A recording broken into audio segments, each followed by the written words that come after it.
Welcome to this week's edition of the MMA-Analysis podcast. I am your host, Lance, going by Calcutta Ratchet in honor of our late great friend, Sean Carey, who apparently has gone down to the underworld again. And I think he said he was drawing pictures tonight.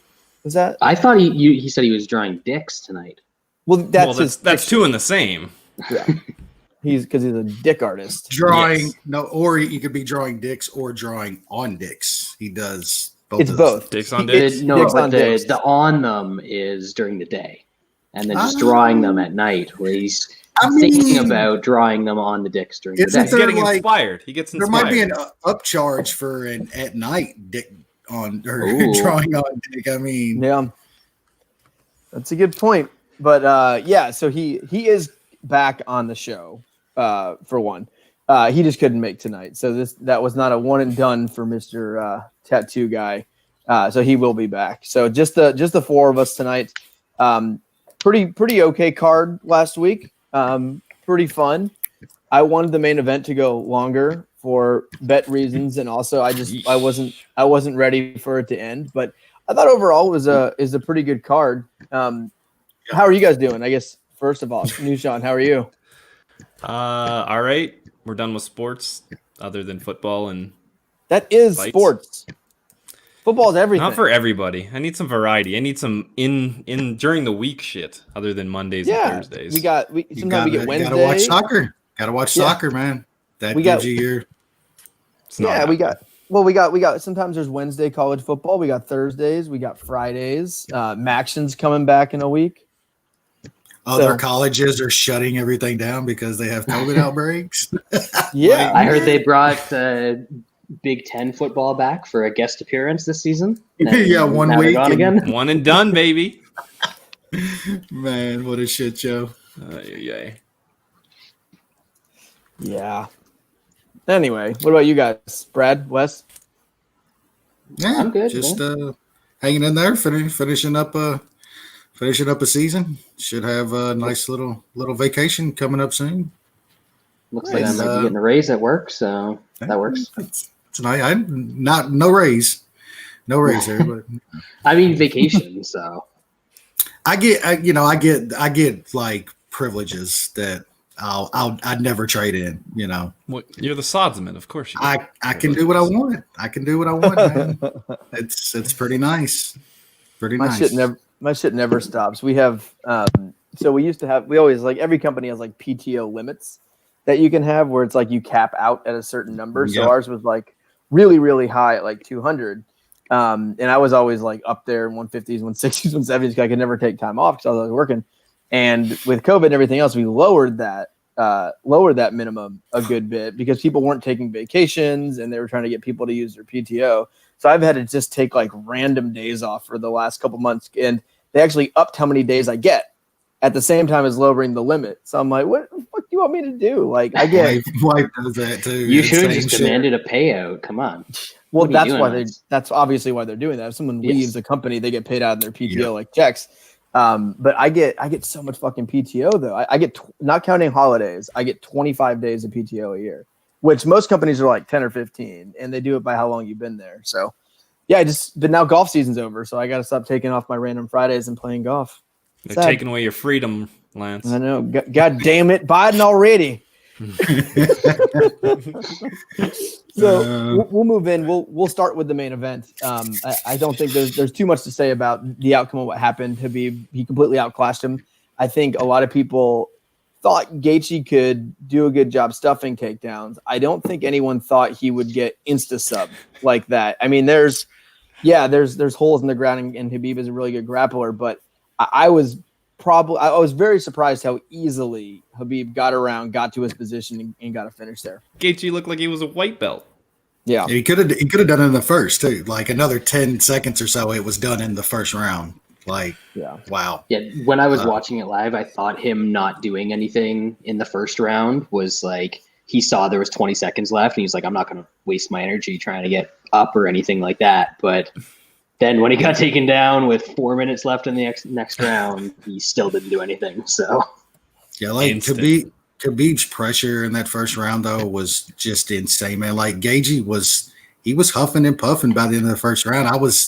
that's when I was like I thought Khabib would win. I talked about last week. The line got me to bet Gaethje, a small bet, but I figured Gaethje was in some trouble after watching that pressure. And man, also said it last week, like Khabib was not so outclassed in the stand up against Gaethje that everybody thought it was going to be. Like the leg kicks were working beautifully. And Brad mentioned that. I think that would have added up over a longer haul if it could have went a little longer. But the rest of everything, like Khabib was doing what he wanted on the feet, man. He was the one walking him down, circling off good. Like Gaethje, like y'all talked about, like I think Sean said, Gaethje's not even going to be able to get touched before a takedown because he's going to use his foot movement and work the whole time. Like he didn't do none of that. Like he literally did none of that. His foot movement was non-existent. Like it was the pressure just ran over foot. Yeah, Khabib's pressure turned him right back into the brawler that he wants to be. That's all he could do. That's all he could do. One shot bombs on him and shit, trying to connect something. But you're right on the mat. I think that's why y'all love Gaethje so much. Was y'all thought when it hit the mat, there's no way Khabib was gonna hold him there, and to watch him literally cut through his shit was insane, man. That was an all-time performance from Khabib, man. Like we could probably talk about how people are ranking this and that and shit. Like he does not have a body of work to put him with the likes of GSP and John Jones and shit like that. He just hasn't beaten enough guys. But that performance there, though, gets him into the maybe one of the most skilled guys that we've seen. You have to put him in that conversation because the one skill that he does that shit about as good as anybody, man. His wrestling and getting people to the mat is pretty insane. Yeah. And I think when you look at the greatest of all time, things like that, if you ask me if someone wanted to argue that Khabib is the most skilled fighter of all time, I think you might have an argument. I do. I think you might have an argument. I think he has he has the one skill that's greater than anybody else's singular skill. But all his other skills are getting better. But in MMA, his one skill that he does better than anybody else is Trump's. It's the best skill in fighting. You know what I'm saying? Plus, he's not. Although he's still the most skilled fighter by far. Ever. Maybe. I don't know. In his prime, I would argue him over Khabib skilled. John Jones, when he was John Jones, when he was wrecking guys and wrecking 7-8 former champs in a row, his skill set was some of the greatest shit that I've ever seen, probably still. Yeah, I mean, I was just surprised that Gaethje just absolutely, like, I figured he would get him down and even have some success and do what he does, control him on the ground, lands a bunch of punches and stuff like that. But I did not see that he would just instant pass him out and then and just go for stuff. Like he's never really done that. He kind of just like breaks people down and slowly but surely just makes them nothing. And then he gets the finish, whether it's sub recently or some TKOs before that. But I don't know who this Khabib was, man. He just like instantly goes for subs. I mean, in the first round, he knew he wasn't in danger. There was only 20 seconds left or whatever, so he could go for that. But I think apparently he was in danger. Well, I think the reason he was so aggressive is because he knew he was so dominant. He knew that it didn't matter what he did down there, that he was so dominant. And when you go to the most skilled, I do think Khabib's one of the most skilled fighters of all time, and I think that's unquestioned. But because not just that he's retiring early, it's what he's done over the last 5 or 6 years. He hasn't fought very much. He's defended the belt, 3 times? 3 title defenses? And you can't put him up there with the dominant runs of a GSP, of a John Jones, or any of those guys. Like 3 title defenses is just not a lot. And yes, maybe you want to say he's dominant, he's skilled. But if Patrick Mahomes retired this year, is he the greatest quarterback of all time? No, he's the most skilled ever, but he's not the greatest quarterback of all time. It's the same thing. He could have been, right? But if he retires tomorrow, he's not. And I think that's the bottom line with this. And MMA fans, MMA media especially, they overreact in short term. Like how many different pound for pound guys have there been? And Mighty Mouse is the greatest ever and all of this.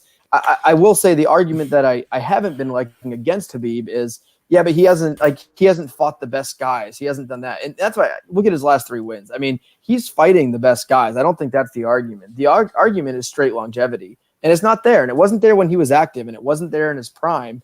And I'm actually kind of surprised. It was his dad, but I'm surprised he retired early because he hasn't taken a lot of damage and he hasn't fought a lot since he's been in the UFC. No, he could fight. He's talked about retirement. Like I think he doesn't need it. He grew up poor and shit like that. Like I think the money that he's made has changed his life enough, and he's just cool with it. Like he doesn't need it like a lot of these. I don't think he needs it, man. Especially places very much like GSP, where like he's able to kind of walk away, and he's doing it even earlier than GSP did. Yeah. But we'll see him back in a couple of years for like a big fight because he really does like to fight, but he doesn't. Yeah, I'm not completely convinced either, Brad. Like I think a guy that young, legitimately that young, if there was a guy that walks away like that, it would be him. I'm not putting it past him, but a guy that young, like at the top of his game, that I think he gets the itch again. But what else is he going to do? Right? Like there's been guys that walked away young and train guys, like he's going to train guys and he's going to be around fighting all the time and he's going to want to fight. He's going to beat up gay people. He's going to be a mercenary for fucking. There's a lot of stuff. Yeah, he's gonna be a mercenary. Yeah, so weirdly enough, when guys retire in MMA, I don't think like when Henry Cejudo retired, I laughed. We all know Henry's gonna fight again. Everyone knows Henry's gonna fight next year. He just wants to make some more money, and they're not gonna give it to him. So then he's gonna hold out until they give him some money. Khabib's done. He's never fighting. I agree. He will never fight again. That is it. He is not the kind of guy. And the fact how he did it, it wasn't like when Rumble retired or Cejudo and any of these guys or even GSP. This was, my dad died. I made a promise to my mom that I will never fight again. A guy like Khabib and how he is not going back on that. He's just not. I think he'll be happy. I think he would stick to that. But what if in 2 or 3 years, his mom dies and he's like, I got to avenge her death? Or his mom's or like, even hers, sure. Like I see that you're miserable not fighting. Go back and fight again. And he has that other kind of father figure now too, in Javier Mendez. Like I think their bond is getting closer and closer to where he's almost like another fight. I agree with you. If there is a guy that's going to walk away and never come back, it is him. But I don't put not 100% on a guy that young and just at the top of his game and shit like that. But I get it. And I think the one thing with GSP that's a little bit different too is, he came back from the one fight, but Khabib is ending as like by far the toughest guy in his division. GSP walked away after getting his shit kicked in by Johnny Hendricks. And that's where there's a big difference too. I think if GSP runs through Johnny Hendricks in that fight, does he stop fighting? I don't think so. I think GSP saw the writing on the wall that he might not be GSP anymore. So he walked away. And I think we're going to see the same thing with a guy like John Jones. I don't think John Jones is going to be the guy that's cool losing a title or the guy that's starting to decline and then retire. I feel like John Jones is going to retire when he's like that with GSP. As soon as he starts going down a little bit, I think John Jones is done. Yeah, but then he's gonna do stupid shit because the only time he's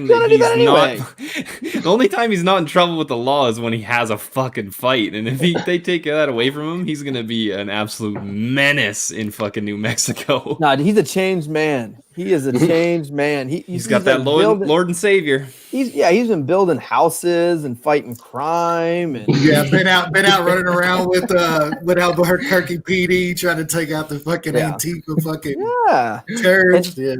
And not to focus the entire show on this one fight, but this was some big stuff with the lightweight division with Khabib. Obviously retiring. There's been a lot of stuff thrown out there, a lot of good ideas, a lot of bad ideas. I guess for each of you guys, super briefly, and I'll start so you guys don't steal my ideas. What will happen? What should happen? What will happen? And why does it all involve Dobronx? Well, what will happen is Conor McGregor is going to fight Dustin Poirier for the 155-pound title in January. If you don't think that's going to happen, you haven't been paying close attention. That is the most obvious thing I've ever seen. Yep. What should happen is the UFC to actually use this as a way to grow its fan base and sell pay-per-views is do some kind of Grand Prix. Of course. There's no reason not to. You can there's one. Connor. Well, you put Conor in it, right? And you do that, and you take your top 8 guys, you take your 1 seed Bronx, you take your 8 seed whoever you want to put in there, and you roll through it. The UFC won't do that. It's going to be Conor McGregor, Dustin Poirier for the belt, and it's hard to honestly argue against it from the UFC standpoint. Poirier's earned it. Conor's Conor, right? And I hope the UFC does it and put all these, even if they don't do a Grand Prix, put all these fights on one card. Have, a whole pay-per-view of lightweight guys, have Bronx choking out Turd Ferguson in front of his family. Like, that's what we need to see. You're saying all these cool things that could happen, but we know 100% they're never going to happen. There is 2 reasons. The one is Conor, obviously, they're going to give him a title shot. The second is the UFC just doesn't do interesting things. They don't do tournaments. They don't do any kind of I don't know. They're the most unoriginal people ever. They just legitimate sport. They're not. They're still cage fighting. Yeah. I don't know. My idea is they the just don't best do of both worlds. So they do McGregor Poirier for the title because they're going to do that regardless. And then you take the next 8 guys and you do a tournament with them to be the first challenger to Conor because he's going to take a fucking year and a half off anyway. So you might as well build something up towards it in that time. Yeah. That would be good. But what do you think? Yeah, I agree. It's Conor. It's Conor and Dustin. Like they don't even have to do them all at once. They could like stagger them, and they would be like big fights for fight night cards instead of nothing. Just nothing matters most of the time. They're all main events, right? When you kind of look at that, I mean, there's so many good fights in there. Like you're telling me, Turd Ferguson versus Bronx isn't better than like Home Aldana, and Turd Ferguson's not escaping from Bronx. He's just not going to do it. He said today he's going to wait for Khabib to unretire. Like, dude, take your fucking medicine, step into that cage. And did you see that picture I sent in the chat room of old Bronx? My man's getting big. He's getting big. So he's a problem for all of these guys. And it's not a joke anymore. Like the dude is a fucking problem for all of these guys. He's a bad matchup. He's fought once in the pandemic and it was at the very start. Like nobody will fight. I know, you killed a man. Yep. Nobody will fight the guy. Like he's fucking dangerous, man. Yeah. They don't want that shit. No one in the top 5 have even thought about mentioning his name. When you like people will send out who's the lightweight contender, no one puts him in there. And I think maybe he's not known enough for sure, right? But I think when you look at a guy like Poirier and Turd and Hooker and all these, like why is Hooker not calling out Bronx? Like that's the perfect fight for him to kind of. Nobody wants that smoke. You don't want Bronx. I mean, but I do think the stylistic matchup. If the UFC wants fun fights and style fights, like. You could easily do Turd versus Bronx as a main event on a card, and it would be fabulous. And then Turd would like shit himself during the choke, and then start breakdancing in his poop. So like, there's different things that could happen in that. And I will say, before we move on to the rest of the card, McGregor will violently put out Dustin Poirier, and that is not a competitive fight. The things that Conor did to that man mentally. It's going to happen again, except this time it's going to be different because this time he's like, Poirier, I love you. You're so great. I love your charity, all of this. And he's getting Poirier in this weird mindset, right? And like, the things Conor's going to do to that poor man. That should happen, but man, it's way different than the first time, man. Like Conor's got a lot of question marks around him now, man. That dude's living a different life than he was back then. He's a dad. You're right. He's a dad. and a fucking and a yacht driving, snow blowing, fucking. I think the Poirier that beat Max Holloway has a pretty good chance against McGregor. The guy that got kind of fucked up against Dan Hooker, that guy, I don't know. He might get sick. I think it's the same guy. You don't think he was ever that good, or you thought he was decent against Holloway, or just that's who he is? Or sorry, I didn't think he was that great against Holloway. Like he started it off and landed some big shit and sort of shut Holloway down for the rest of the fight, but he still got tagged a ton in that fight. Yeah, and this is the thing I'll say about that Holloway fight. If he had that game plan that he had versus Holloway against Conor, he's getting counter-slept in about 30 seconds because Max isn't putting guys away with a big counter and one punch. You make one little – I don't care what Conor's been doing or anything else. That power's not gone. if you make one mistake, if you come in too Oh, aggressively, no, he's roided out now. That Yeah, you see that boy? He's got more- he's got more ripped power. up. I think he's trying to make 185. Like, holy fuck. He's going the Rumble route. He's like, Yeah. yeah, hell yeah. All right, so we'll move on from there. Go through some of the rest of this card. It was a pretty interesting card. A lot of finishes in this card, a lot of fun fights. So starting out in the early prelim card, we had catchweight Joel Alvarez defeating Alexander Yakovlev by submission armbar round 1. If I recall, I think it was Brad or Sean was laughing at, I think it was me and Wes saying, there's no way Yakovlev gets that guy. He's a trash can. That guy is a trash can. Who would have guessed just diving into Alvarez's guard is not going to end well. Idiot. He's a dumb trash can. He's like minus 150 or something like that straight. Yeah. It's that guy. Yeah. That was so dumb. That was hindsight. That's obviously what was this kid's pretty good on the ground. He's creative. I think he's pretty good. Yeah. No, Nothing. Lance is chugging. Next All one. Oh, what happened? I said Man, they stopped that fight because it was a chick. If that's a dude, they don't stop that fight. But we don't have to talk about it other than that. That fight's stupid because it was the whole. I mean, I can't get it. Even like fights that should be good that are women's fights are usually just terrible. Like this one, that should have been a good fight. It was terrible. Nothing. It happens. It's just it wasn't good. Yeah, Maverick was getting pumped up or something, and she was getting tagged a bunch in that fucking fight. Yeah. Like she was clearly winning the striking, but she got like 10 or 15 right hands landed on her by a chick who couldn't throw a punch in her last fight. Yeah. I love when no name like chick fighters earlier in their career, they're like, I'm gonna be the next big thing. I'm like, what's the big thing in women's MMA? Like what's the like outside of Ronda, like what's the top of the mountain? Getting destroyed like, by there? Getting destroyed by one of like two good chick fighters in a couple divisions. Like that's what you do, you know. I mean, even if you're the best, go find 100 people on the street and ask them who Valentina Shevchenko is. Give me a break. All right, move on to the ESPN 2 card. Light heavyweight division, Dae-Un Jung, Sam Alvey. Split draw. I personally did not see it that way. I thought that was if anything, if it wasn't 29-28, to me it was 29-27 for Jung there with that large third round. I don't know. Maybe this was a no fans thing because the announcers had no idea what fight they were watching. I mean, no idea. That was all That's night. a Cormier. That's a DC special. All Fuck, was he night. bad. He was terrible all night. Man, that guy is not good. No, like Maybe he was acting like needs Alvey the was fans killing there.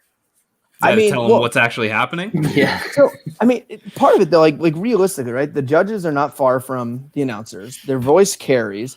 Is the judge hearing DC talking about how Alvey's beating the crap out of him and Jung needs to be more aggressive and all this stuff in round 1 when I think everyone clearly had Jung round 1? Is that a possibility? Well, the only guys talking during that period of time are the corners and the commentators. Yeah. So like, there's no other sound other than guys jumping around in the ring. So you have to think that if the corners can talk and people can hear them, the commentators can talk and people can hear them. Like, yeah. I mean, that was 29-27 to me, more than likely. Yeah, I bet Alvey, just really small. I scored it 29-27. I guess the first two were somewhat close, but I scored it 29-27. Yeah. I'm just glad there was 110-8 there. Yeah, only one. That's correct. Like, he fucking bombed on him, man. Well, he was almost finished. Like, how do you not give him a 10-8? Well, besides that, the fact that was it all three judges? Or no, two judges gave the first two to Alvey. Like, that's crazy. Like, I don't know. That first round didn't seem that close to me where you could fuck it up. Like, I thought going to the second, it was clear Jung. So. They all minus gave Alvey the 400 second live, round. So. Yeah. Second round was definitely Alvey. Yeah. Yeah. Oh, yeah. But someone named Smiling Sam just wrote, I won that shit. I wish you did. I would have hit a plus 300, sir. Smile and Sam. Yeah. That's how I know you're not real. That's a fraud. Fake. Fraud. Fake news. Fake. All right. Catchweight division. Shave Cat Rogmanov versus Alex Cowboy Oliveira. Guillotine, round 1. Not how I drew it up, but Munich winner moves to 276-4. Solid one. Poor Howboy, man. I don't know if Shave Cat's good, if Howboy's washed. I don't know. That's a lot. It's a little of both. Yeah, a little of both. Yeah, that fight doesn't go to decision was, man, that hindsight again, but that was probably one of the best bets on the entire card. Munich. Too easy, Lance. All that tape study. Yeah, I mean, 69 hours last week. And that's why MMA's betting. I'd never heard of Shave Cat. I've never seen him fight. I didn't watch any tape. I didn't watch any clips. I looked at his, Sure Dog. He finishes a lot of dudes. I know Howboy very, very well. Finish. Simple. It's a simple game. It's a very simple game. Not for some. Catchweight, great fight here. Casey Kenny defeated Nathaniel Wood. Unanimous decision. Fun fight. Kenny looks better every time I see him. He really does. And he said he wouldn't mind fighting Muradov again. I don't like that. I still don't think Kenny's going to be able to deal with a powerful wrestler like that. I think that's kind of his kryptonite. But he's got good hands, and if he is in the ground, he can be dangerous. He's got some decent sub, but I think Kenny's a pretty well-rounded, decent fighter. I think wrestling's the whole there. But yeah, this was a fun fight, and Kenny looked great. I kind of like both of these guys. Like I thought Wood looked decent in a loss there. It was a great fight, back and forth. Kenny definitely was the slightly better guy, but I like both of them. I think Wood can still be fairly decent, and I'm intrigued to see what Kenny can do. He's still got some holes, like you said. Yeah, like keep him the fuck away from Muradov. Yeah. Nobody wants to watch that shit. Muradov's on to. Yeah, no one wants that. Who was he supposed to fight, and they got canceled? I don't care. Yeah, me either. I hate that dude. I think he should fight Rumble. He gets the Rumble. He gets the Rumble. Damn. How shitty is it that the two guys I want to see most in the UFC right now are going to be fighting each other next month or in December?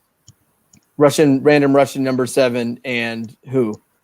Who's fighting. That? Yeah. Exactly. Yeah. The two guys I hate most and want to lose most are fighting. Yeah, it'll be an early night. You'll be like, oh, fuck yeah, I can go to bed early tonight. No, and because the line, I have to unload on it to make it even better. Is it moved lately? It's bet of the year. Plus 135. I got some plus 120, but come on. I might be wrong, but that's one of the worst lines I've ever seen in my entire life. And it wasn't wrong by the bookmakers. I thought they opened it even a little low. It got pounded by people in the public that don't repeatedly. It would bounce back and just keep pounding. Dude, now that Justin Gaethje lost, he's fighter of the year, man. Oh my god! So what is wrong with these people? Phone. He has some of the worst shit you'll ever read. That guy. It's almost like it. I don't know how to describe it. It's like a 12-year-old that's like seeing things for the first time. I unfollowed him a long time ago, but he sadly gets retweeted sometimes. But all these fucking media guys, they don't fucking understand. Fucking damn assholes. Canadians. I tell you. Canadians are the worst. Like your opinion on that fucking baseball game last night. Like, you fucking nerd. Like no one cares about Canadians' opinions. Like go have a fucking snowball fight with your Celsius and shit. Anyway, let's move on now to the heavyweight divisions. We had Tai Tuivasa defeating Stefan Struve by knockout first round. Easy. So easy. I wish they would have went bigger. You made it harder than it needed to be. I was the one idiot that thought Struve was going to win. I wish I would have went a little bigger there, but same. I went chalky and said doesn't go, which that works. Well, Wes, in our defense, as easy as it was, it's hard to go big on Tai Tuivasa when you had a minus sign in front of him. Yeah. Look, dude, a hole in the heart, passing out. Like we had all the signs were there, bro. It was there, dude. Tall guy defense. Yeah, I mean, we'll say. He looked so bad. He looked like there was just no interest. People say all the time, like you show up for a paycheck and they don't give a shit. Like Struve, he wasn't even planning on throwing a punch. Like it wasn't like guys come in and like, oh, who gives a fuck, man? If I land something big, if not, fuck it. He was like, I don't even care if I land something big. Like I'm just grabbing. He was just retired. Like grabbing him. Yep. He was just hoping at some point they would fall down. Yeah, Come on, just roll the dice. He's fell over before. Let's do this. But dude was retired. He's like, fuck. COVID hit all of us. Need to make some money. I'm on retiring. Gym's Collect closed. that paycheck, and I am done again. He was like minus 110 or something to Stephen Struve. Like, I don't care how bad Tuivasa is. That was bad, dude. Yeah, That was I mean, really bad. he's still fighting a guy that on the feet is one of the worst fighters I've ever seen. So yeah, but yeah, that was a win. I was looking great until the last two fights. I was 4-0 going to the co-main event. Fucker. Me too. All right, light heavyweight division. I thought this went clearly as expected. Magomed Ankalaev defeated Ian Kudalaba by knockout. He just overmatched here. I mean, on the feet, he's overmatched. And I know a lot of people wanted to take the stab on Kudalaba. I understand, I guess, if you're not really sold on Ankalaev. I mean, Berju just fucking embarrassed him in front of his family.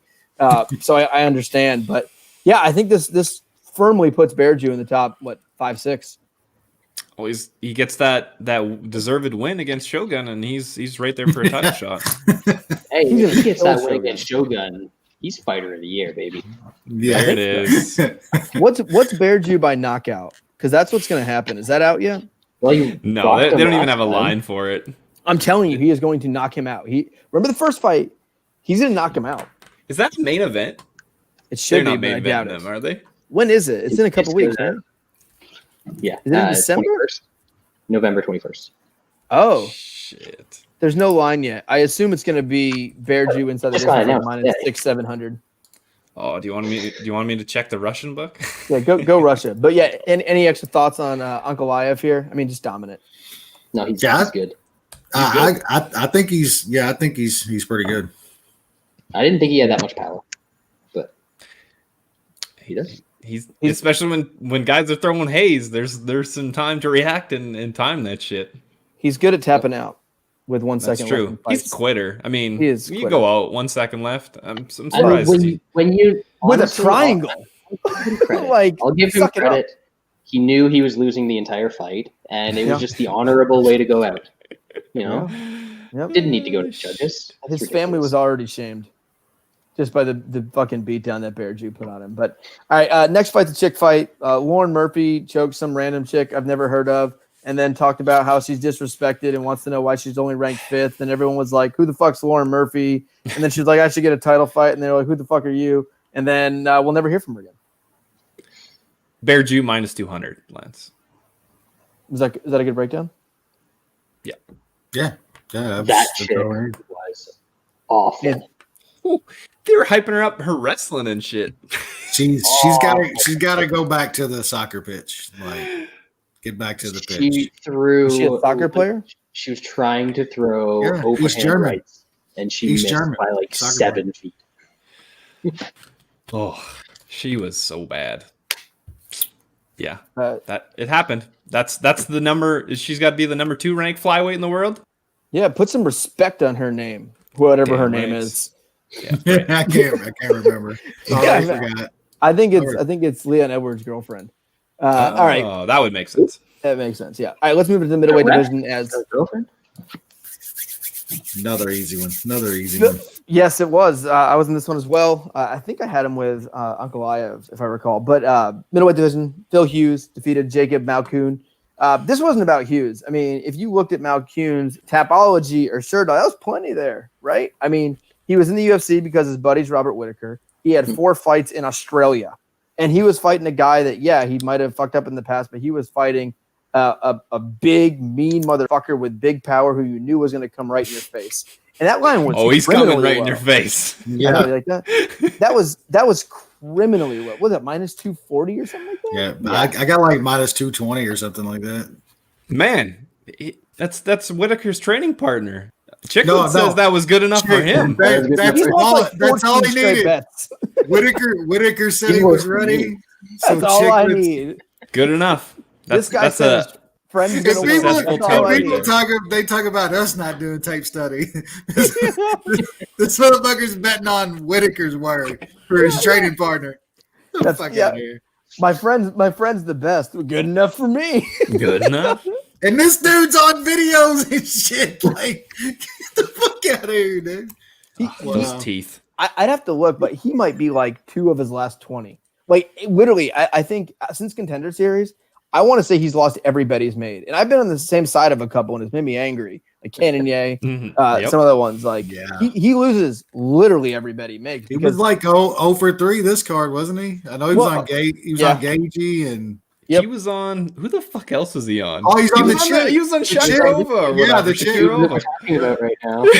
So, but this is the reason that touts, like real touts, right? Touts and gamblers of non-MMA, guys who have bet their whole life in football, basketball, things like that, do not work in MMA. MMA is not a follow the money. It doesn't work. There's no sharp money in MMA. You're not following the money. You're not looking at analytics. Like you can bet football or basketball without knowing anything by looking at the numbers. Yeah, you can look. You can look at line moves. You can look at sharp money. You can look at history, things like that. MMA is gut.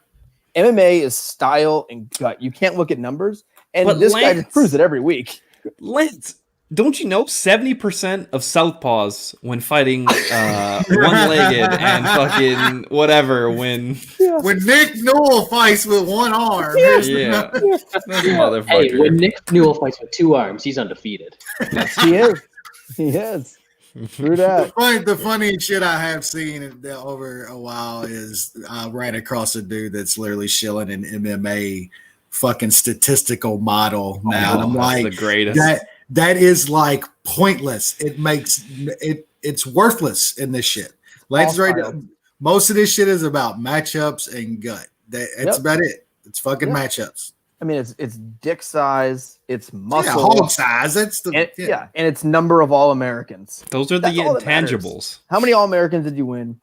How big is your piece? Intangibles. How dark is your skin? What was there was something on the it's not the big. Are you a Caucasian going against? Yeah. Are you a Caucasian going against fucking Phil Halls? Then you're fucked. You're done. What was the one they had in contend? It was either Contender Series or regional event. It had one like it wasn't heart or it was like grit or something. Yeah. Self-belief. How do you rank that? Well, I talked to this guy. He didn't seem very confident. That's a 2. This guy told me Robert Whittaker said he was the best. That's a 5. He's ready. He's like ready to bust out. I gotta bet it all. Fuck. Hawes though, legit. I think he's gonna be pretty. I think he's gonna be pretty good. I think he's living up to the hype finally, and not because of this fight or because of the guy he was facing. He just looks like a different guy now. I like him. Yeah, he needed to go away and get a couple of decent wins on regional. Got that Contender Series win, and I still kind of believe in him. Yeah. Yep. All right, moving up. Heavyweight division. Volkov defeated Walt Harris. Body kicks, punches, all kinds of things. Easy. Another easy one. I feel bad for Walt Harris, man. That's a tough 20. There are no happy endings or happy stories in fucking MMA. Nope. No, not unless you're a Best Buy cashier that tackles somebody and Dana sees a video of it. Like that's about the only way you're getting a happy ending in MMA. What was Volkov like -160 or something here? Something like that. There was some low chalk on this card that was kind of bad. You can almost use the Derek Lewis rule for Alexander Volkov. Yeah.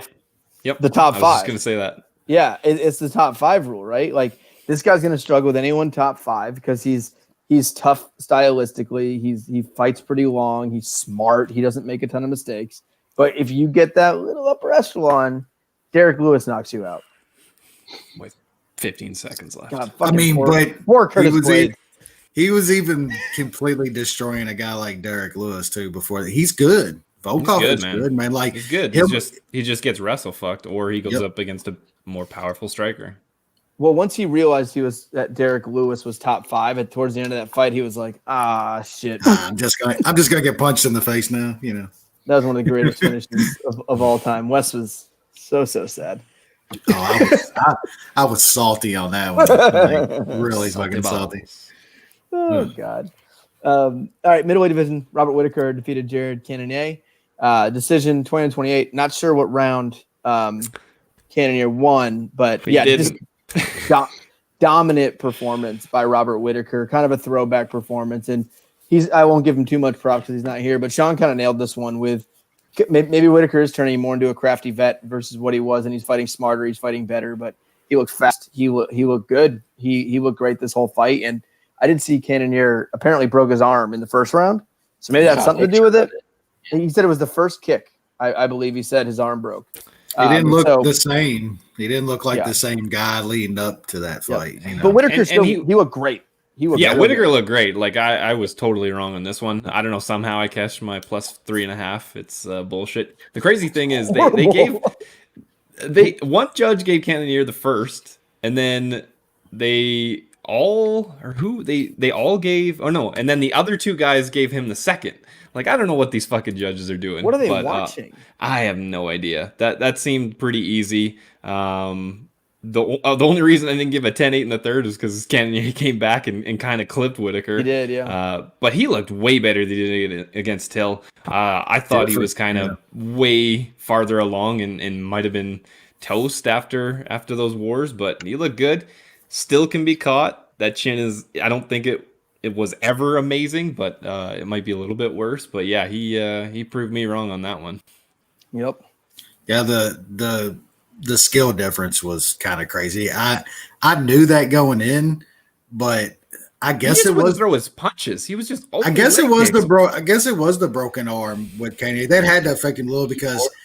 Or Whitaker's just better than the guys he's faced before. Yeah, he's difficult to find. But just to shut him down that much, like he wasn't even like throwing punches. Well, he had a broken arm. That's fair, but you can still jab or something. Even fuck, I don't know. It probably hurts pretty bad. I know the other arm. I don't know. He didn't have two broken arms, but he was falling for that fucking combo every time. Yeah, Whitaker has good movement and shit too, but like the pressure wasn't there from Kanye. Like that's winning his fights. He's just got on guys and throwing some good power.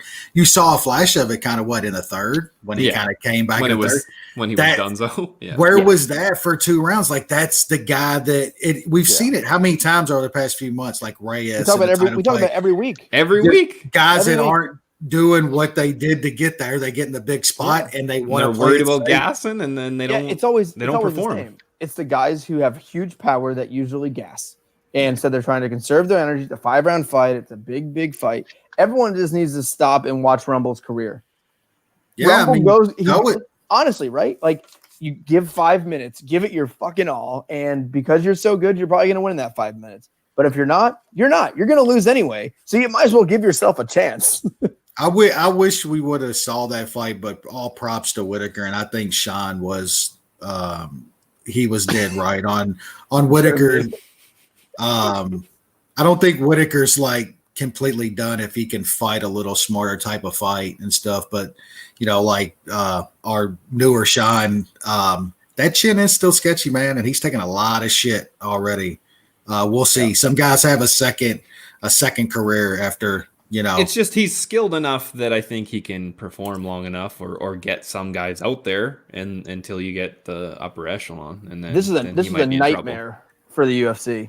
There is nobody. They had the perfect matchup next for fucking, and I don't think most people want to see that rematch again. Adesanya said no. Like in a respect, it wasn't like a dick about it, but he was like, I just knocked this guy out. Yeah, like it was not hard. And if there was literally anybody else to face Adesanya, Whitaker would not be getting this rematch right now. But there's fucking nobody at 185. Adesanya's cleared it out, and nobody's really on a winning There's only streak. one guy I can think of. The All-American. Chris Weidman. You want to murder a man. You want to see Chris Weidman die. Hey, Brad, would Munich not be Weidman's sub if he fought Adesanya? No. Even Brad's not going to drink that fucking Kool-Aid. He's right, just inside the distance because he could knock him out on the feet or take him down in something. That's true. That's true. What about Chael P. Sonnen? That dude is juiced out of his fucking mind, just chilling. He's probably got so many growths coming out of his body now. Like this dude's got like 7. Adesanya's gonna go up and fight Blachowicz at 205, which is the most bitch move ever. He calls out John Jones. John says, "All right, let's dance," and then he goes, "Never mind," and then he calls out the other guy at 205 that no one knows his name. Does he not know this is prize fighting? John, and then John said, "Yeah," and then he was like, "No." Nobody actually wants to fight John Jones. They might say they want to until it's funny. Every time someone calls out John, his answer is almost always the same. He's like, okay, like, let's go. Like whatever weight class, whatever. So yeah, I think it's Adesanya versus Ngannou next. Supposedly Ngannou's fighting Stipe in fucking March because that's how often 2026 Stipe fights. I know. 2026. 3 years from now. Dude, it's crazy. so Ngannou in the prime of his career is getting like a year and a half off because Stipe is a complete bitch. Yep. God, just strip these motherfuckers. God, I'm so sick of it. That's Anyway, what I'm talking about. Let's move on to this week's card. We have UFC Fight Night Hall versus Silva. Yes, it is 2020, and Anderson Silva is headlining a card. But don't worry, everyone wants to fight during the pandemic. You can call this event Fight Night 181, UFC and ESPN Plus 39, or UFC Vegas 12. It is not confusing right now to be a UFC fan. Let's now go start at the bottom of the main event card as we have the bantamweight division. Miles Johns taking on Feliz Navidad. Nushan? I don't have much here. I don't really have a good read on this. I know Johns. It was a rough outing last time in the UFC. He does struggle a bit when guys can wrestle.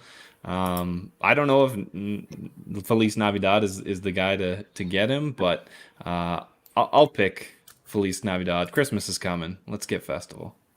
Wes? Festive. Yeah, let's have some festivus. I got a lot of fucking problems. Got a lot of problems with you people. I got a lot of problems with you people. Ow! Yeah, I kind of feel like Sean on this one. I don't know if our boy Navidad has fought quite this level of guy over in LFA. He's had some okay wins over there. I just don't think a whole lot of Johns, and if Navidad can wrestle a little bit and get this a little ugly, it's kind of if I take some of him, it's a little more of a fate of Johns more than anything. But at plus money, and I think it's going up a little bit. I might take a little shot here, but yeah, no strong side here. I'll pick Navidad. Bradley? Yeah, I've been kind of back and forth on this fight. I had an initial instinct that was leaning towards Feliz Navidad, just because Johns has not looked good in the UFC. Like, he's supposed to be a wrestler, I guess, but he got out grappled and probably should have lost against some Canadian guy and then got knocked out in his last fight. So he can get taken advantage of in a couple ways. And I think Navidad, his striking didn't look great defensively in his last fight, but he can definitely put some offense on a dude. And I think he's able to put just a bit more offense on Johns and shut down the wrestling, and he's able to win this fight. I lean towards a knockout, but it's hard to say for sure.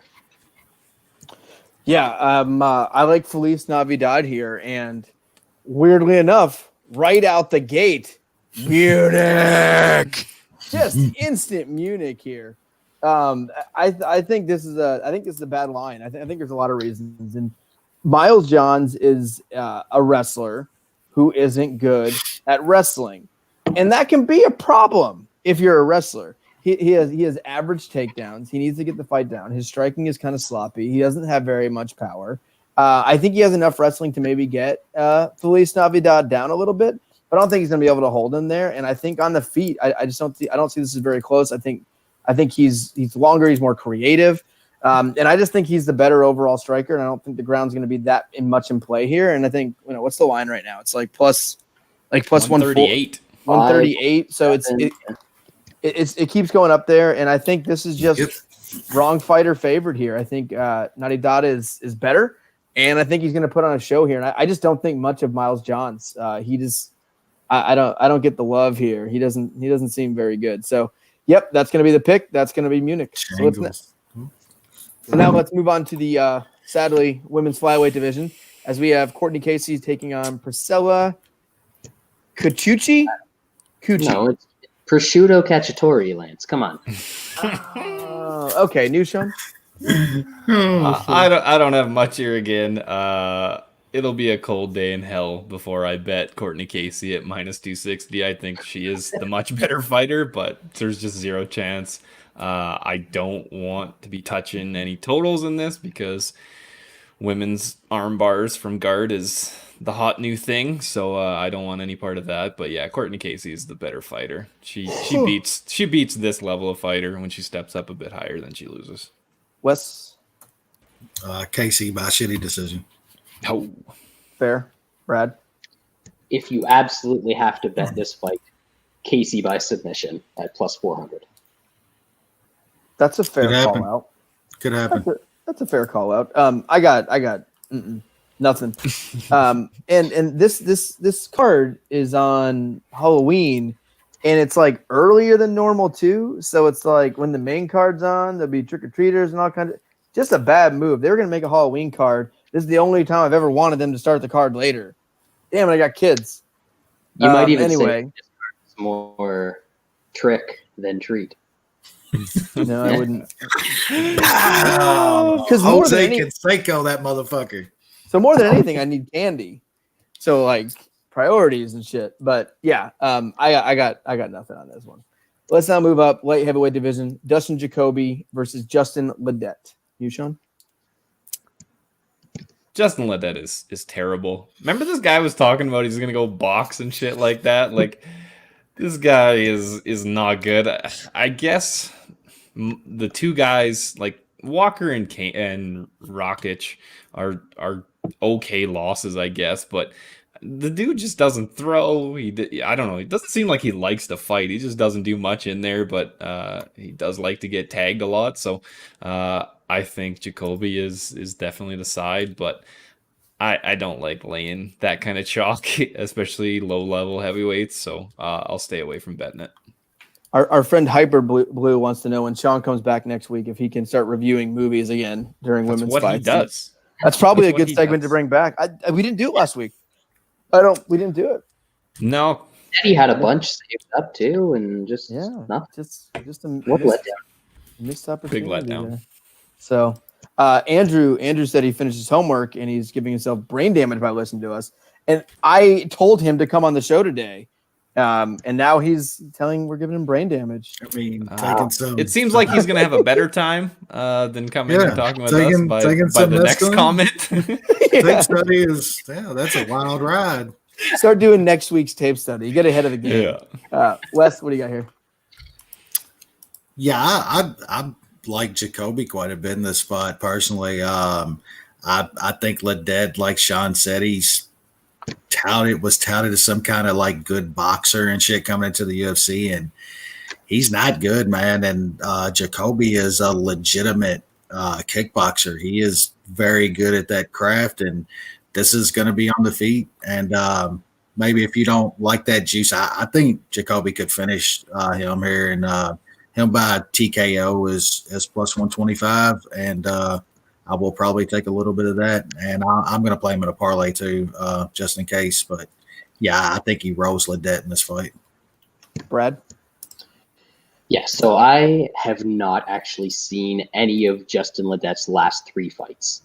Terrible. So I've only seen the fights that he's won, and Also I've never been terrible. impressed by this guy. People were impressed by him. Also terrible. Yeah, exactly. People were impressed by him, like jabbing Chase Sherman. Yeah, Like, that was the thing, and they think he's going to outstrike Dustin Jacoby. That's high level, because Brad. he's not getting takedowns. He's gotten 1 takedown in the UFC. He took down Mark Godbeer and got a stop. And then people were like, "Oh man, this elite dude's takedown shit." defense." Like Jacoby can't wrestle, and he's actually a middleweight and can't grapple, but he can grapple enough to stop himself from getting taken down by Justin Ledet. So he's going to just absolutely piece this dude up on the feet. Yeah. Agreed. I can't really. I don't know if I can trust Jacoby just because it's Jacoby. So I haven't decided if I'm actually betting this yet. I think the inside is definitely enticing. So I might. I'm kind of undecided. I'm going to bet this. Definitely picking Jacoby. I think he's a more likely winner. It's just hard for me to bet on Dustin Jacoby, no matter who he's facing, laying that kind of juice. But at the same time, it is kind of hard to see if he loses. So I'm going to take Jacoby here. Still undecided if I'm going to bet him or not. I usually don't bet until like the day before. I'm sure you guys notice that because everything gets canceled. All right, welterweight division: Cole Williams versus Jason Witt. I don't know who these people are. Brad asked me if I wanted a Munich bet on one of these guys, and I said, "Who is that?" And he said, "He's the guy facing this guy." And I said, "And who is that?" So I'm going to have a lot to offer here. But New Sean, let's start with you. is this not the most Midwest inflated fucking record matchup that we'd ever seen? Just like the most Midwest names. One guy's from Missouri, the other guy's from Wisconsin. Just these guys were both came in short notice fights, short notice replacements. I think they're both not good. They both kind of have those Midwest inflated records. I'll pick Jason Witt, I guess. I don't know. I don't really care. Wes, do you know who Cole Williams beat to get into the UFC? I do not, but I'm not falling for that old football trick. It's not going to happen. Charlie Brown. He beat Charlie Brown. I'm not falling for the football trick, Lance. It's not happening. Charlie Brown. He made up a make-believe person to get into the UFC, and now he's going to take on his second fight. Did you also know this guy was on the Fight Master from like years ago? The dude's like 38 or some shit. He's like 30. Yeah, he's like 30-something years old, dude. I do think though that he's the slightly better guy here. He can wrestle a whole lot more than this guy, and at dog money, like I'm telling you, I'm sprinkling on some Cole Williams. I think he can grind out a win there. Nothing big because it is two like really bad fighters, but I just think one's a little bit better than the other, and that's Williams. Brad. Yeah, so it's definitely Williams here. Jason Witt, he's been one of those journeyman guy that when he came into the UFC, if you knew about him, you were like, this guy should never be in the UFC, and he wouldn't be unless there was a pandemic. And he made it into the UFC because there was a pandemic, and he got smoked in 50 seconds. And it's not like it's the first time that it's happened. He's been getting smoked on the regional scene for years and years and years. So Cole Williams is the better wrestler, like Wes said. He's also got some power. I'm not sure you can say he's the better striker, but he's definitely the more dangerous striker.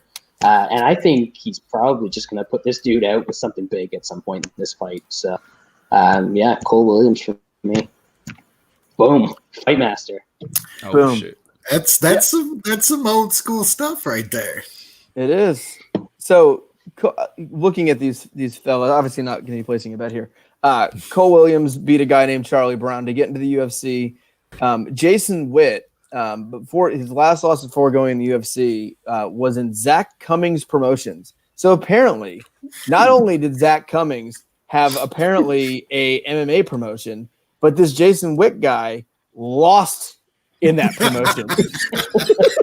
That's a bad look. That's a tough look. Shitty fighter and Williams.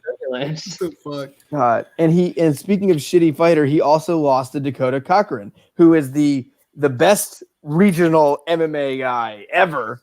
Dakota Cochran. That's my man right there. Digging it. Cochran. So this is an interesting scrap. I guess I'll take Cole Williams, but I'm not gonna bet on this. All right, middleweight division, Sean Strickland, Jack Marshman. New Sean? Is that consensus? No, it's not. Oh. I'm just saying we had a consensus. I don't do this. I flipped the coin. I have no idea who those people are. Cowards, all of you. I kind of get why Sean Strickland's a minus 350 favorite. He's the much better, more skilled fighter. I think the 2-year layoff is a bit worrisome. Maybe he comes back and styles. This is a nice comeback fight for him. I know Marshman is horrible. I think if he can kind of keep this on the feet, which he's shown he really can't, I think it's a somewhat closer fight. But I think he can stick around. Hopefully Strickland doesn't just shoot takedowns and get an easy sub here. But I think if it's on the feet and these guys are going to get tired, I took Go's decision at minus 123 for a unit. But Strickland should win fairly easily. Wes? Yeah, Strickland's gonna win this fight, and yeah, he's gonna get some takedowns here, and Sean's gonna be praying that Marshman can hold on. There's gonna be a lot of puckering for Sean in this fight because sub or even ground and pound, it's going to be on the mat eventually. And the layoff is definitely a little worrisome, but Strickland's had a couple layoffs, over the past few years. I don't think this long, but he's just a way better guy here, man. I like Sean Strickland a little bit. I think he's a pretty good fighter, and he's way better than Marshman. Brad. Yeah, I didn't want to trust Sean Strickland here because he's got the Frank Mir motorcycle accident, 2-year layoff. He completely shredded his knee in that accident. All that stuff going against him. Moving up from welterweight to middleweight. So he's got that going against him. So there's a bunch of stuff here, but this matchup is just so perfect for him. Marshman is a brawler, so he can, first of all, just stay outside and jab him to death for the whole fight. Or if Marshman gets in close, he's a way better grappler, so he can take him down. And I think once they hit the ground, he can probably wrap up a rear naked choke or something like that pretty easily. So don't want to trust Strickland here because all of that shit, but you almost kind of have to. Yeah. I mean, Sean Strickland coming off a 2-year layoff due to motorcycle accident is a pretty tough one. And I think he was a decent guy. And I bet Sean Strickland a few times. I bet him in his last fight against Talib. He looked good. But then at the same time, Marshman went life or death with John Phillips. So pretty elite. They're like the same guy. They're the same. They're the same dude. Yeah. So Carl out wrestled Jack Marshman. Yeah. It's hard, man. After a layoff Strickland like that, first round sub. First round sub. It's done. Yeah, more than likely. And Brad, Andrew had a comment for you. He said, "I wish I had a map like Brad's for those times where I forgot what the Earth looks like." I mean, you keep taking that mescaline and you watch out, boy. Yeah. Oh God. All right, let's now move on. I don't know what this is. Bantamweight division: Adrian Yanez versus Victor Rodriguez. Sean, are these familiar to you? These fellas? No. And this dude fought in blood, sweat, and beers. What the fuck? What is it? What are we doing here? Another week where we have a 4-2 fighter. Just why? My question is, why are we doing this? Is it necessary to have one more fight just in case one falls out, I guess? I don't know why this guy's fighting. I guess I'll take Oh my Yanez. God, he's out of Alaska too. Yeah. Oh, yeah. Oh. Metal and I'll take Yanez by not being Alaska. God, this is tough. This is tough. Blood, sweating. Tough sledding. His last 3 were Blood, sweat, and beers, Metal and Mayhem 2, and Alaska FC 157. That's the big show, though. That's the big one. Alaska FC is the big show. What are we really doing here, man? Like Sean said, this is so unnecessary. Keep this shit on Alaska FC. These are the headliners of Alaska FC. I'm taking the guy that is not from Alaska. Do I have to bet this? One guy is not from Alaska. I mean, that's enough. He's almost a 4-1 favorite. Yeah. Just off of that. Look, whoever made the line on this literally what we did. made the line off of that. Straight up. Oh God. Brad?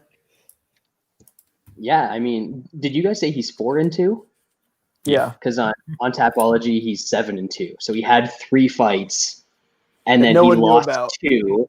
He lost 2 and retired for 4 years, and then came back. Sure dog don't count those first 3. Well, there's 3 on there though that literally don't have the card, don't have where it was. Yeah, Didn't really happen. Yeah, did it actually happen? The shit was in like a fucking Walmart parking lot. Like, we know he won by KO. We just don't know the exact highway Yeah. that the Walmart was Jesus on. Christ. I'm just gonna have like 6 parlays on this card. Chalk City, baby. Yeah. Oh, He said God. he like lost 2, took 4 years off. Came back. What the That's, yeah. This Hey, card. I'm reading the CDC bulletins. It's like they predict that a pandemic's going to hit, so he started training again. He's like, maybe if that pandemic hits, I can get to the UFC, baby. That's my shot, baby. Wow, I might have to bet Yanez. Like, I think I have to. Like, what the 4-2 Alaska fighter, where apparently had 3 mysterious wins in like backyards. 7-2. All right, Lance, let's show some respect. To get to 7-2, man. And Yanez, like, he fought in LFA. He won as a LFA main event. He knocked the guy out on Contender Series. I saw the knockout. Too. Yep. That dude. And then the Estrada guy was the guy that fought Natividad or whatever. So yeah. And that dude was beating Navidad before he got knocked out. So he's not terrible either. yeah. All right. Let's move on. Lightweight division. I think we can go quick on this one. Lopsided. A lot of lopsided fights. This is going to be just beatdowns. Last Chris week was Gruetzemacher. chalky. This is super chalky. Yep, Chris Gruetzemacher, Alexander Hernandez, rebound fight. New Sean?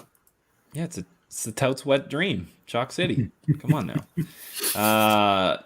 Yeah, this is a good get right fight for Hernandez coming off that KO against Dober. I mean, there's no shame in that. I think Dober is one of the most improved fighters in the last little while. He is coming off 2 finishes in the last 3 fights. He didn't look great against Grandpa Trinaldo. I think Grandpa Trinaldo won that fight, but that's not what the judges say. So I think Gruetzemacher can make this kind of a dirty fight with his pressure. I know he can kind of take a beating, throw some volume. I think that's going to force Hernandez to wrestle, and then it kind of just gets slow at that point. So I took over 2.5 at -141 for a unit. It does get a bit scary because if Hernandez can grab a sub once he gets it on the ground, then I'm kind of fucked. But hopefully Gruetzemacher can defend the subs and make it kind of dirty on the feet. But the pick's going to be Hernandez. He should win this fight.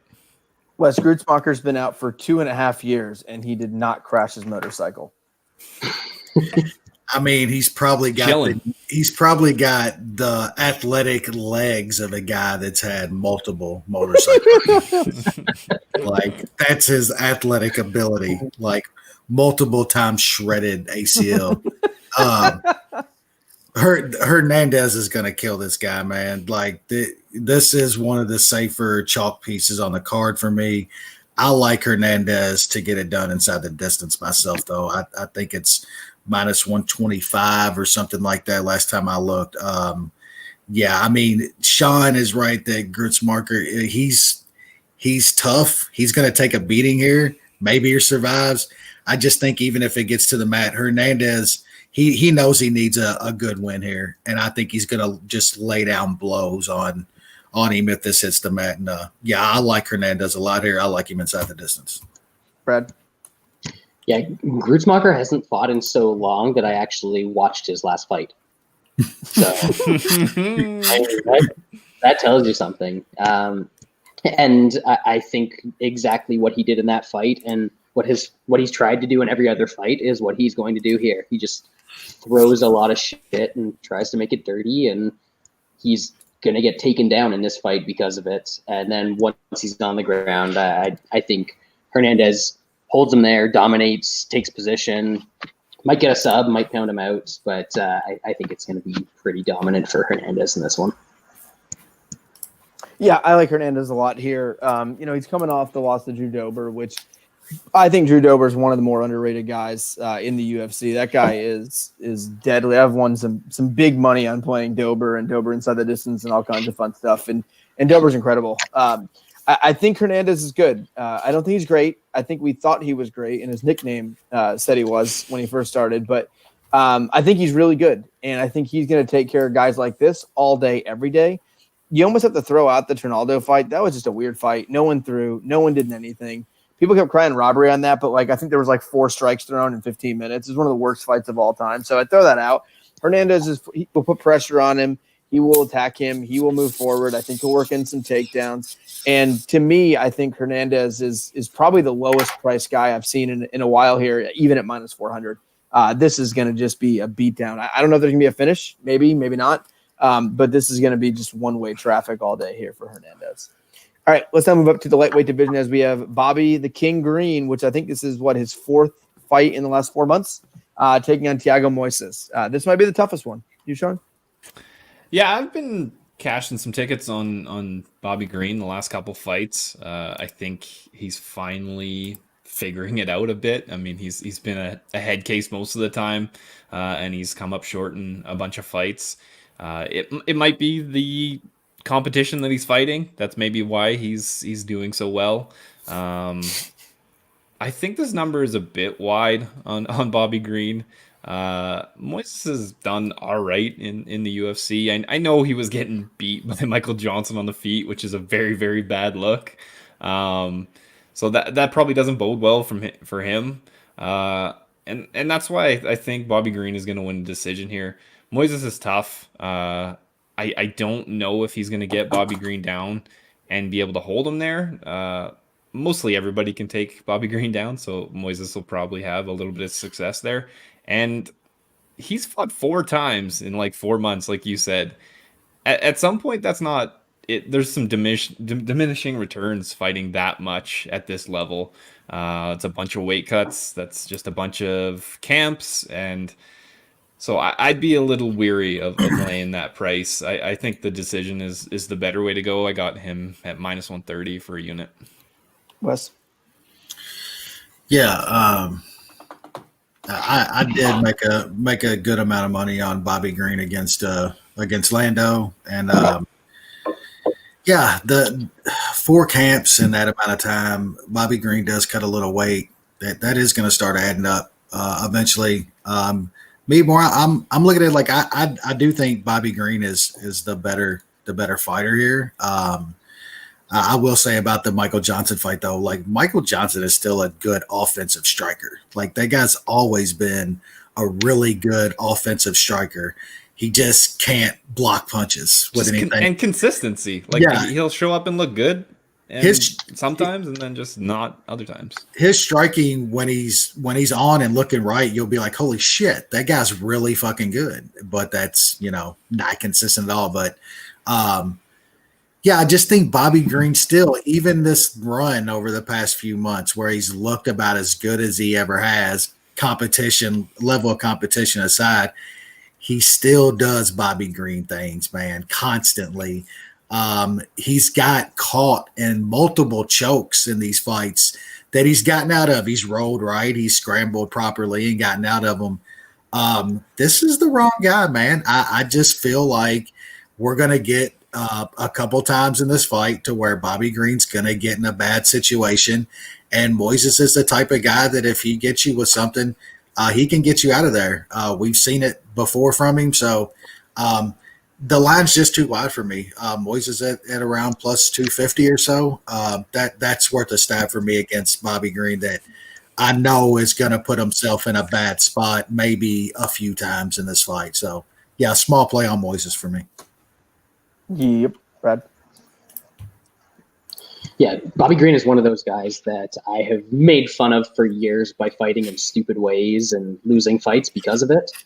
And he's actually like smartened up a little bit this year, and he's started to pick up some decisions and stuff like that. I think like the minus 300 to me is kind of crazy. I think if you're playing Bobby Greene here, you look at him by decision. Because he always wins by decision, and I'm not sure Moisés has ever been stopped. I'm not looking at his record right now, but he's a tough dude as well. So I think that if you want to play Greene, you're looking at decision.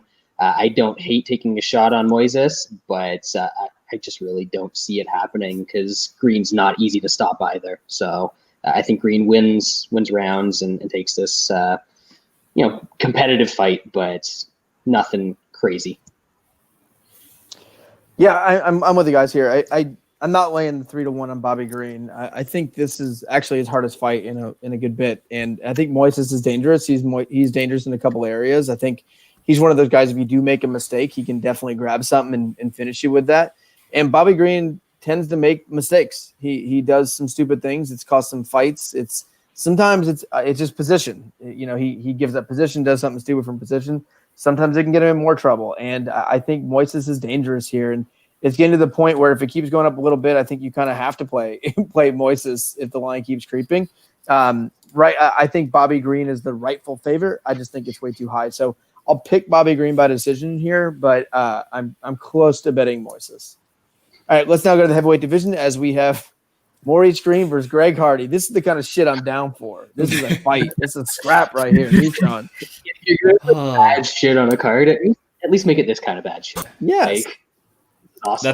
That's fair. I think you might be a little disappointed, Lance, because people think that Greg Hardy's this crazy fighter, and he seems to not be that. He doesn't put himself into harm, and he barely gets hit. He has some of the lowest.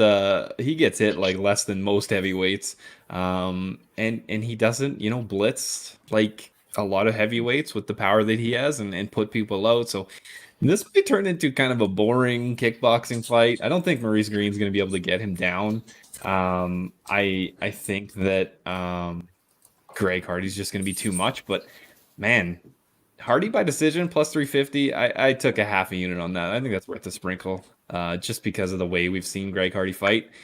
It is also heavyweights.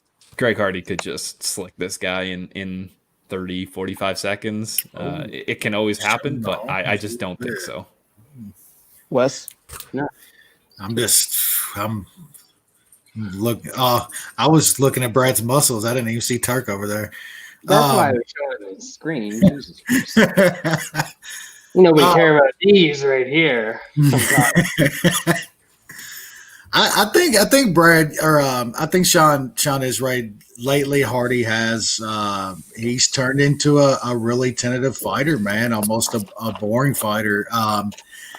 I just think Maurice Greene, he usually fights. He usually throws down and fights. And he's not very good, man. That chin is very sketchy. And, man, I just feel like if I can get Hardy by TKO against somebody like Maurice Greene at minus 125, I got to take it, man. I'm going to take a little of that. I do think Hardy wins this fight, whether it's very slow and terrible like Sean's hoping it is, or Hardy knocks him out eventually.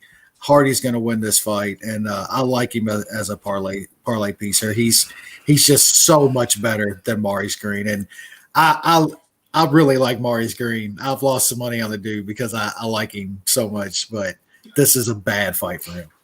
Brad?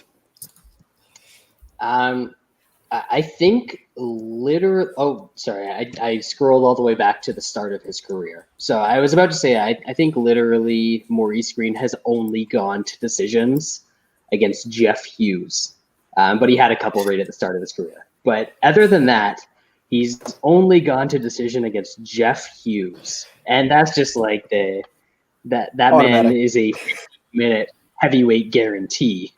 But yeah, I think Dushan's kind of right here. Hardy is taking his time. He's gonna be willing to come out and reset and throw more jabs and get into the clinch and hold a guy there. And Maurice Greene's going to be willing to fall to his back, and Hardy will probably control him on the ground for a little bit. And there's going to be a lot of control in this fight. So I can definitely see Hardy decisions plus 350. I can see that being in play, but no matter how this fight plays out, I think he either sparks him early or just is the better athlete and controls him throughout the fight. Yeah, I think it's styles here. If you look at the last two fights with Hardy, and he's looked at more tentative, as you guys said, in the striking, and being more careful. I think when you look at the guys he's facing, he's facing Volkov, who is, obviously That's tough. fair. It was the hardest fight. And then De Castro, who ended up being a shitbag, obviously, by the last fight. But going into that fight, everyone was like, all Hardy has to do is watch out for a big shot. He's got to be careful. He's got to pick and move. He's got to be smart and avoid that big shot, avoid his big kicks. So Hardy did the right thing. He fought smart against dangerous strikers. He is now fighting not what I would call a dangerous striker. He's fighting a trash can. What Hardy doesn't want to do in this fight is hang around. He doesn't want to clinch him. That's how he can lose the fight. He can if he gets taken down, if he's clinching with him and he gets tripped and falls over, that's how he's going to lose this fight, is submission. Hardy has a very, very good camp who's probably giving him all this advice. So if I'm in Hardy's corner here, I say, hey, all that shit you've done the last couple fights, point fighting, being smart, making sure you don't cut, I want you to take this fucking guy's head off. The only way you're going to lose is if this thing hits the mat. And that's what's going to happen. Maurice Greene poses no danger to Greg Hardy on the feet. When you have a big striker like Hardy and the guy on the other side of you presents no danger, what do? You take his fucking head off.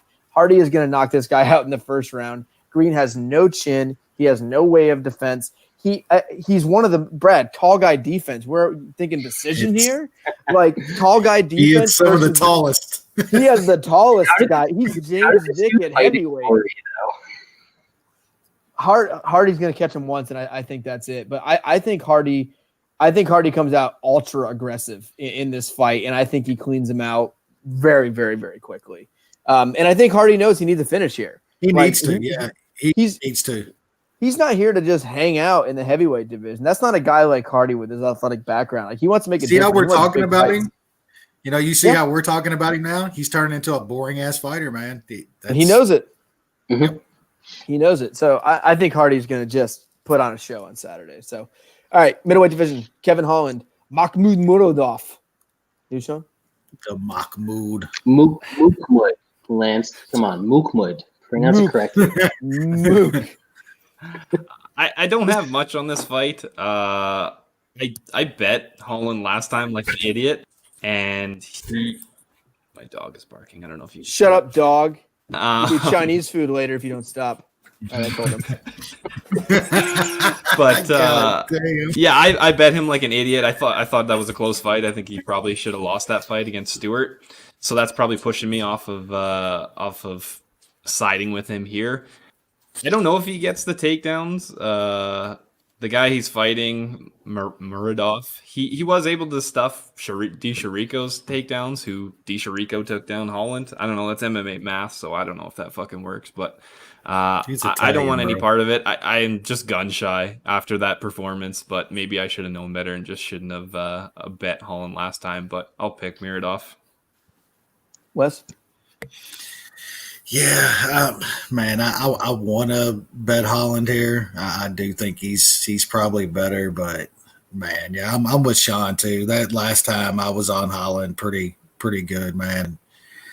He looks shaky there at the end. I mean, he still just does a lot of dumb shit, man. He gets tagged with a lot of shit, and I don't know if this guy's got huge power or anything, but I know he's gonna clock Holland a couple times in this fight, and it just that seems a little shaky to me. So I'm gonna pick Holland. I think he's the better guy overall, but man, he's just not a high IQ fighter when he's in there. So I'm gonna pass on a bet.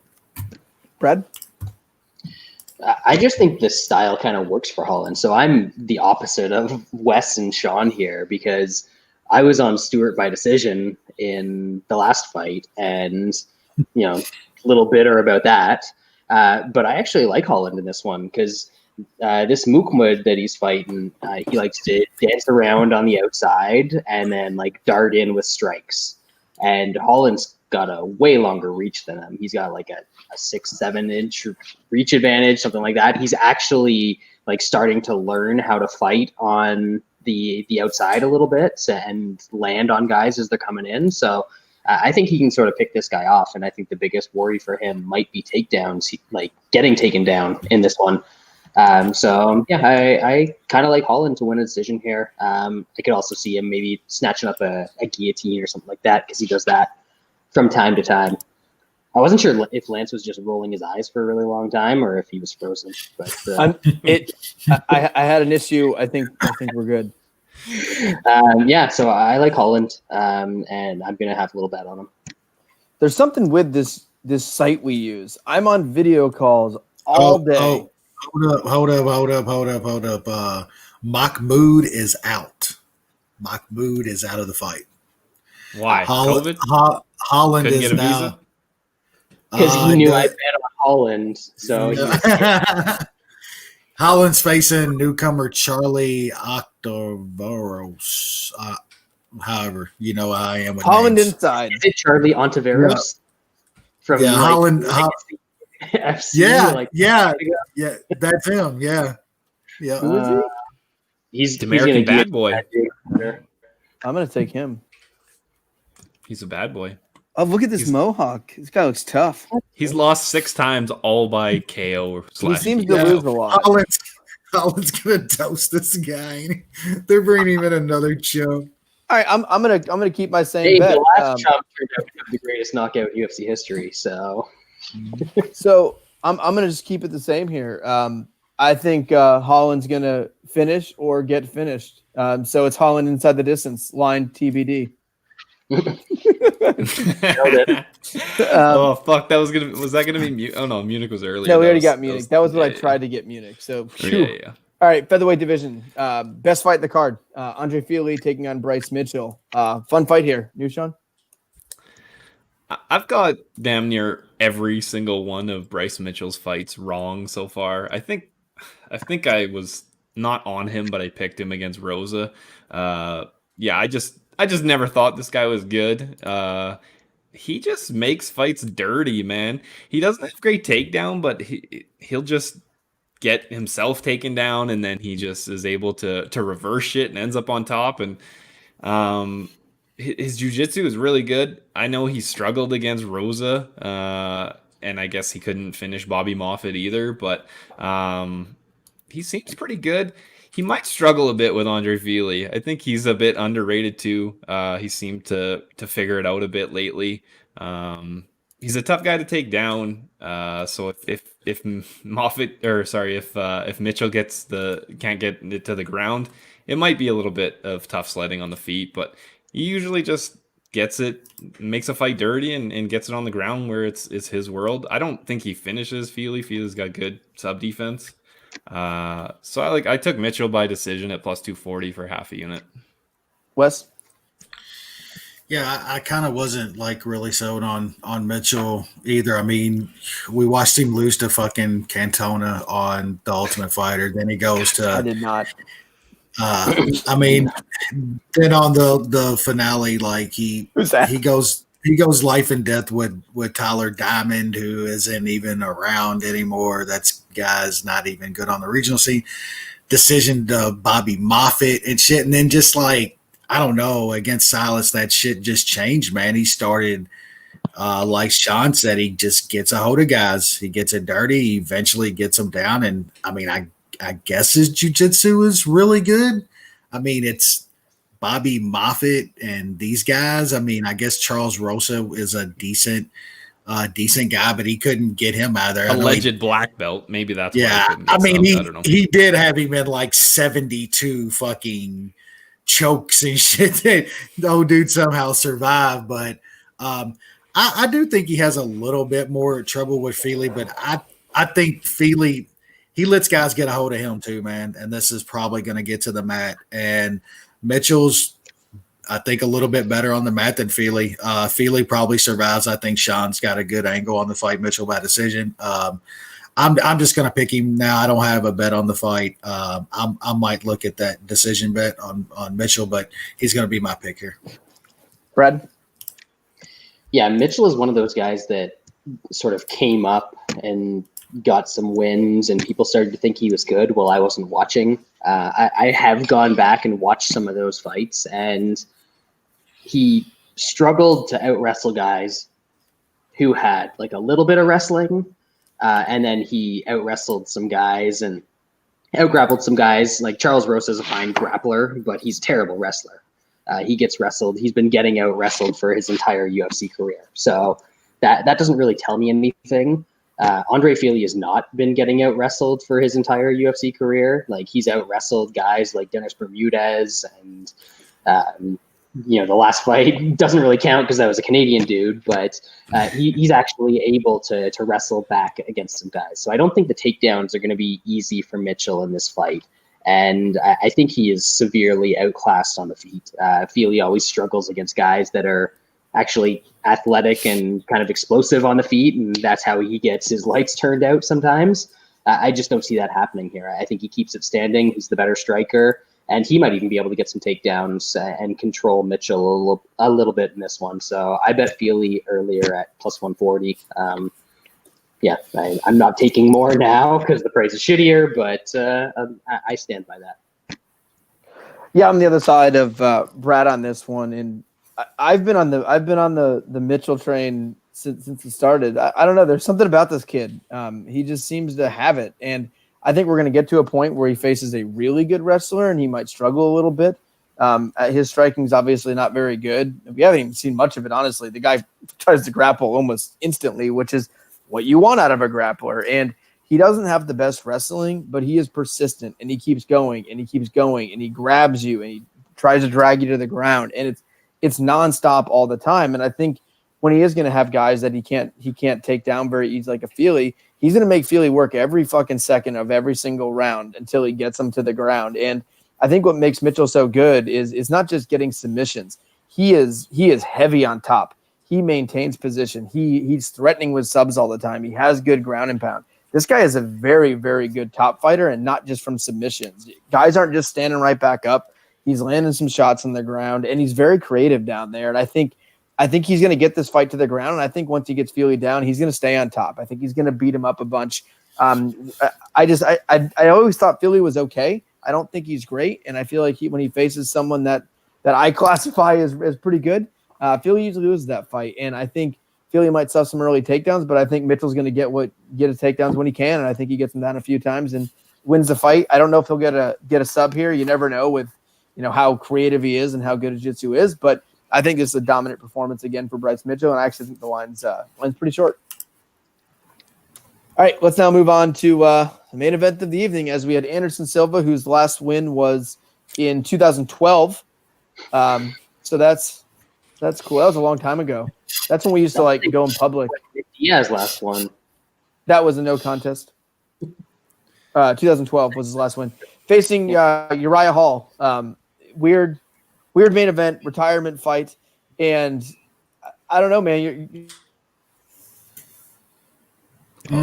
See, Lance died. Look at him, he's frozen.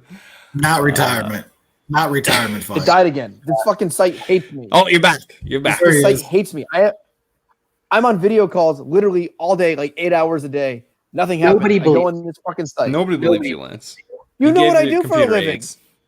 God. Anyway, go. New Sean. Like Lance said, this is a weird fight.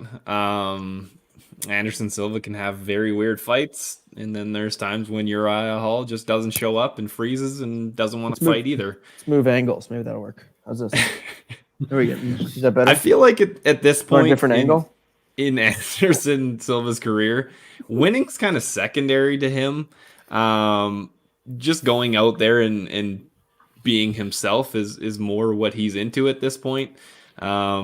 He doesn't seem like he's gonna go balls out when he's down 2 rounds and to trying to finish. He's just kind of cool, doing some weird shit, moving his hands around and stuff like that. I think Uriah Hall has figured it out a bit. I thought he looked decent against Paulo Costa. Of course, he succumbed to the pressure like most people. And then I know he didn't look good against Bevan Lewis, but he pulled shit out of his ass, and you got to give him credit for that. He does do that from time to time, as we know from rat shit in Calcutta. I thought he looked all right against Shoeface, in which was kind of a tough stylistic matchup for him. He's not going to have to worry about the takedowns. I think he's going to throw a lot of leg kicks. Anderson seems brittle at this point. He might get stopped by leg kicks again. I just think Hall's the better fighter at this point. Could Anderson Silva pull out some crazy shit? Sure, but when's the last time he did that? That was almost a decade 2012. Yeah, so I'll side with Hall. I got him by KO or decision at -175 for a unit. Yep. Wes. Yeah, I mean, Sean touched on most of it. I don't see how at this point you could like Anderson, against almost anybody competent. And I think Uriah Hall is, more turned into a fighter, here over the past few years. Like it used to be, you could see the skills, but didn't think the guy was, he didn't want to be a fighter. I think he likes to get in there and fight now. And I just hope it's not some kind of starstruck shit like some people end up having with Anderson. Probably going to be a little bit of that. There's going to be a lot of staring in this fight just because Anderson just doesn't do much anymore in any of his fights. But I mean, come on, like Sean said, he's brittle at this point. Hall still hits with some decent power. He's going to be more active in this fight. And even if it's a boring ass decision, I think it's Hall doing just enough output to win the rounds. Could he get Anderson with something and get him out of there? Absolutely. I don't really see Anderson catching Hall with much. He just doesn't throw it. And the shit that he does throw anymore is, like Sean said, some flashy shit. He doesn't really care about winning or losing. It's more just kind of like putting on a show or whatever you want to call it. So I like Hall to win this fight pretty easily, man. I'm not sure it gets him out of there, though. I think it could end up being some really boring fucking 25 minutes of a lot of staring and doing a whole lot of nothing. Brad?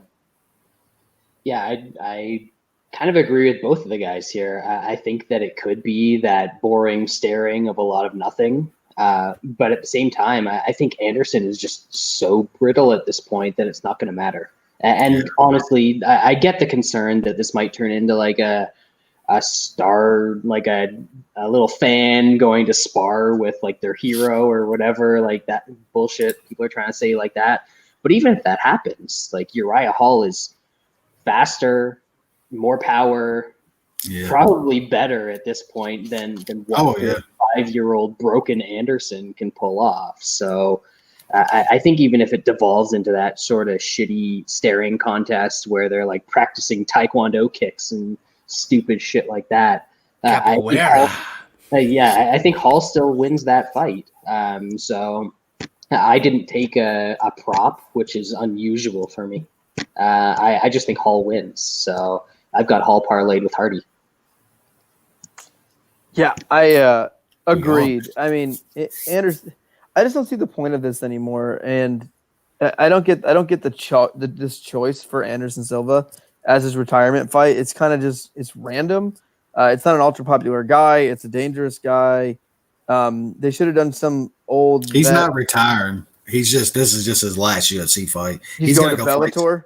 He's going to go fight somewhere else. Yeah, he pretty much should have been Anderson Weidman 3 because he can exactly what it should have been.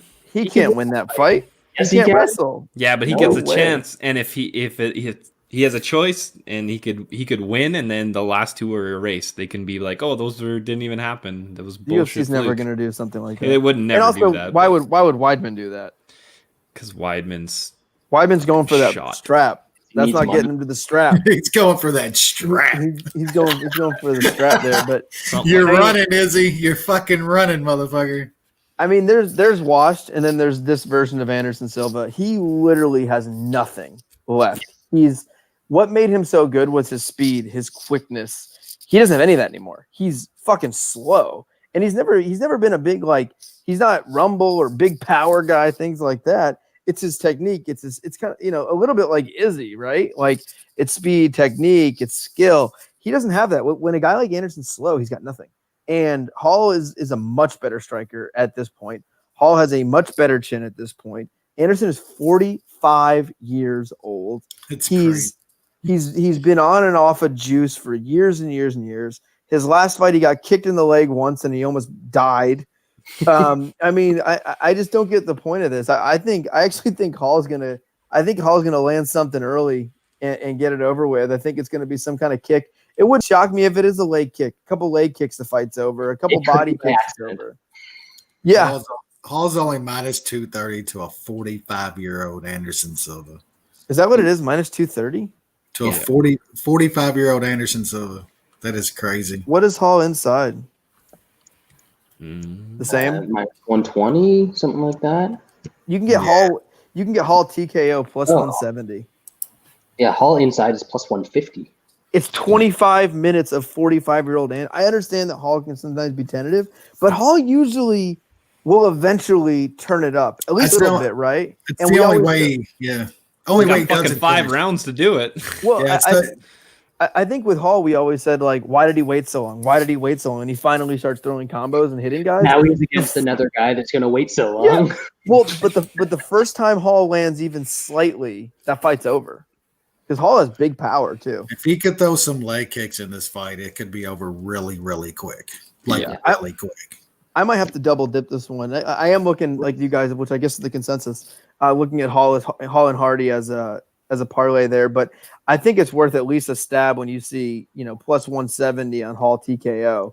I mean, I know for sure he's not subbing him. So I know usually it's only 20 cents, but there is literally a 0% chance of a submission here. So, but yeah, that's the pick. Hall by leg kick knockout. Third time in Anderson's career. 425. It's so possible. I mean, if not likely in the first couple rounds. So the small cage. No, I feel like it either goes in the first round or it probably carries on for a while. Oh, this is the small cage too, isn't it? Oh, yeah. Fuck. Yeah, Anderson's not. I don't think that matters in this fight. These guys are just going to stare at each other and they're going to stay. Something happens. Yeah. So that'll do it for this week. Really good card. I don't know what my watching schedule is going to be with Halloween, and the card starts so early. So I'll watch it somehow. Eventually, maybe not live, but yeah, fun card this week. Next a lot week of good we got Glover. Yeah, we got the champ. We get to hit it. Apparently, Bobby Greene is living in a garage, but not training. Not training in a garage. Missed opportunity. So, he take that for what you will. Missed opportunity. Well, I really appreciate garage man is next week. He's next week. That fight's going to be great. So good show next week. I think Baby Dick is going to be back on with us next week. Thank you guys for listening. Enjoy the fights this weekend, and we will see you next week.